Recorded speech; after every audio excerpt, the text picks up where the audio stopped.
Pemirsa, Kapolri menetapkan Peraturan Polri Nomor 10 Tahun 2025 yang mengatur soal penugasan anggota Polri aktif di kementerian dan lembaga di luar struktur kepolisian. Kebijakan tersebut menuai sorotan dari kalangan akademisi hukum.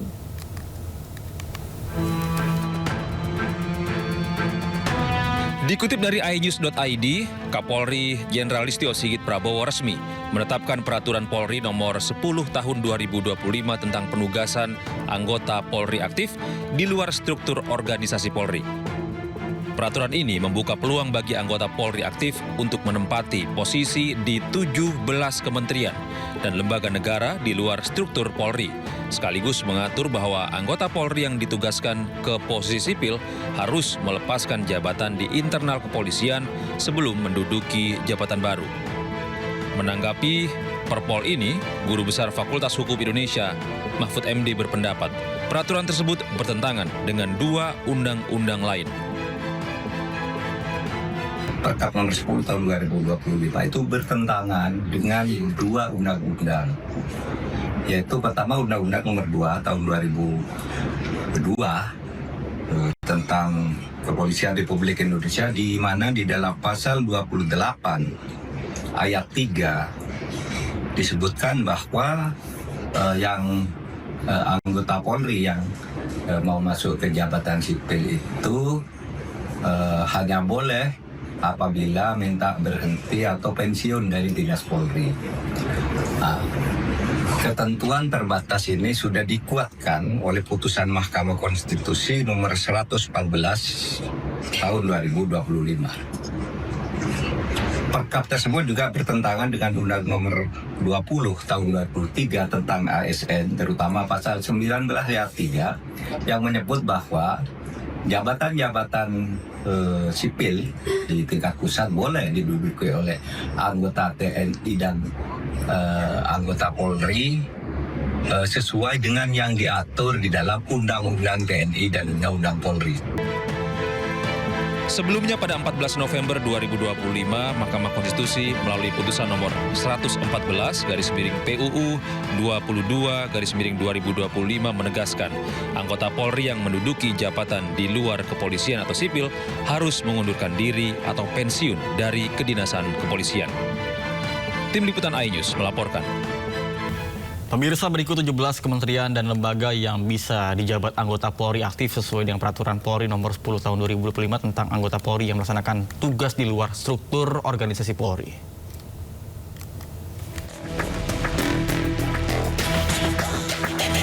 Satu, Kementerian Koordinator Politik dan Keamanan. 2, Kementerian Energi dan Sumber Daya Mineral. 3, Kementerian Hukum. 4, Kementerian Imigrasi dan Pemasyarakatan. 5, Kementerian Kehutanan. Lalu 6, Kementerian Kelautan dan Perikanan. 7, Kementerian Perhubungan. 8, Kementerian Perlindungan Pekerja Migran Indonesia. 9, Kementerian Agraria dan Tata Ruang Badan Pertahanan Nasional. 10, Lembaga Ketahanan Nasional. Selanjutnya 11, Otoritas Jasa Keuangan. 12, Pusat Pelaporan dan Analisis Transaksi Keuangan. 13, Badan Narkotika Nasional. 14, Badan Nasional Penanggulangan Terorisme. 15, Badan Intelijen Negara. Kemudian 16, Badan Cyber Sandi Negara. 17, Komisi Pemberantasan Korupsi. Kita beralih ke informasi bencana Sumatera. Pemirsa, banjir susulan kembali menerjang kawasan Batu Busuak, Kecamatan Pau, Kota Padang, Sumatera Barat, Minggu petang. Ya, belasan warga yang terjebak banjir dievakuasi tim SAR gabungan.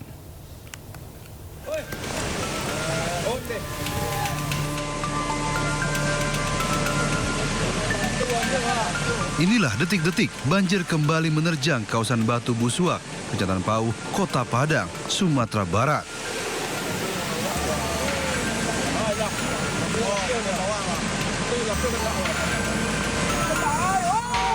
Tim SAR gabungan berupaya mengevakuasi 15 warga yang terjebak banjir. Proses evakuasi berlangsung dramatis. Petugas terpaksa mengevakuasi warga dengan menggunakan tali.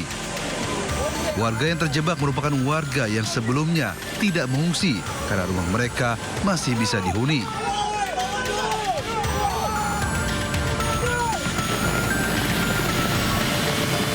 Banjir disebabkan tingginya curah hujan di Kota Padang dan kembali meluapnya Sungai Batang Kuranji.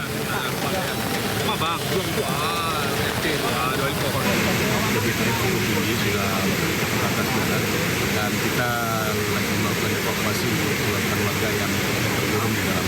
Tadi awalnya sudah disuruh evakuasi, cuma warga di sini kan banyak masih bertahan. Cuman sekarang mereka bisa evakuasi, maka kita lakukan evakuasi dari penyedia. Selain di Batu Busuak, debit air juga meningkat di kawasan Bui Kuranji dan Lubuk Minturun, Kecamatan Koto Tengah. Dari Padang, Sumatera Barat, Budi Sunandar melaporkan. Ya, tim SAR gabungan kembali mengevakuasi 2 jenazah korban banjir dan longsor Sumatera. 2 korban tersebut ditemukan di Sibolga dan di Tapanuli Tengah. Korban pertama yang berhasil dievakuasi adalah laki-laki dengan usia 64 tahun warga desa Haloban Bahir. Kemudian korban kedua juga laki-laki dengan usia 61 tahun. Setelah berhasil dievakuasi, kedua korban langsung diserahkan kepada pihak keluarga untuk proses pemakaman dengan didampingi aparat terkait. Pihak keluarga menyampaikan terima kasih kepada tim SAR gabungan karena berhasil mengevakuasi keluarga mereka.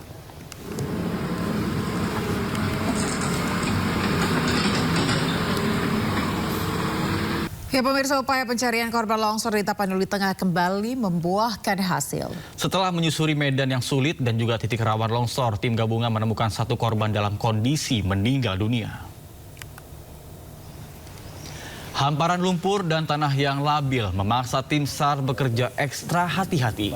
Setiap gerakan dilakukan dengan peralatan manual dan memastikan tidak ada titik yang terlewat. Kemudian proses pencarian berlangsung cukup lama, terutama di area yang sulit dijangkau. Di antara pohon yang tumbang, tim akhirnya menemukan 1 korban dalam kondisi yang telah meninggal dunia. Jenazah kemudian dievakuasi melalui jalur berlumpur dan dibawa ke pemukiman warga untuk diserahkan kepada pihak keluarga. Udah dikasih kantong. Kenapa?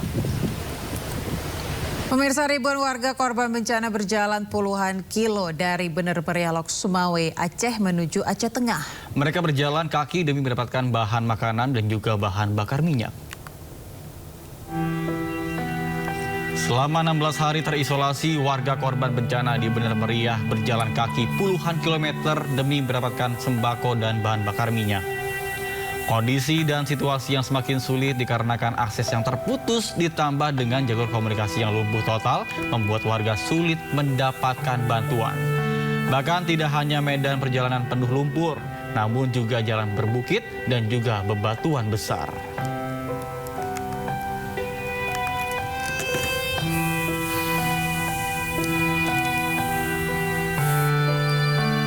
Akan melaksanakan gelar perkara khusus tudingan ijazah palsu Presiden ke-7 Joko Widodo pada hari Senin ini.